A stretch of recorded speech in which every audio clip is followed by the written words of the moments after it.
قدرمن دوستانو نن یو ځل بیا د یو دکاندار له یوې ښځې سره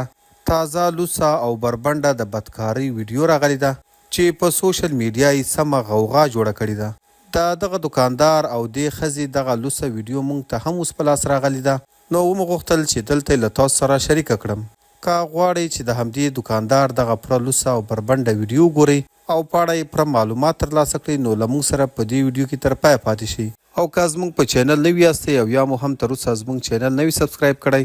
نو مهرباني وکړئ پښتون ټایم چینل همدا اوس سبسکرایب کړئ. ملګرو، دغه تازه ویډیو په پیښور کې د یو دکاندار له یوې ښځې سره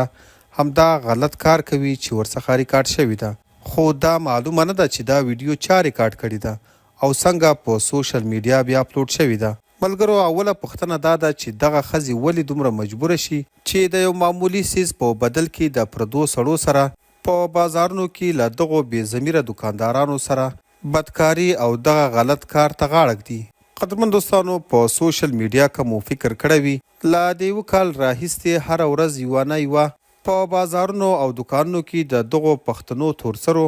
داسې غلطې او ناروا ویډیوګانې راوځي. خو دغه اوس چې کومه ویډیو په سوشل میډیا اپلوډ شوې ده چې د پیښور ښار یو دکاندار ته یوه ښځه راځي، اول یې له هغه سړي سره په څه خبره لانجه وي، بحث او خبرې کوي، خو بیا وروسته دغه سړی هم آرام شي او دا ښځه هم، او دواړه د دکان سټور روم ته ننوځي او همدا غلط کار کوي. داسې ښکاري چې دغه ویډیو د سی سی ټي وي کمرې په واسطه ورڅخه ریکارډ شوې ده او بیا یې وروسته په سوشل میډیا اپلوډ شوې ده. ملګرو، په دغه ویډیو کې دغه دکاندار له همدې ښځې سره ډیره زیاته ناروا او فحاشي کړې ده چې پوره لوڅه او بربنډه ده. نو موږ هم د یوټیوب د پالیسي په وجې دلته له تاسو سره نشو اپلوډ کولی.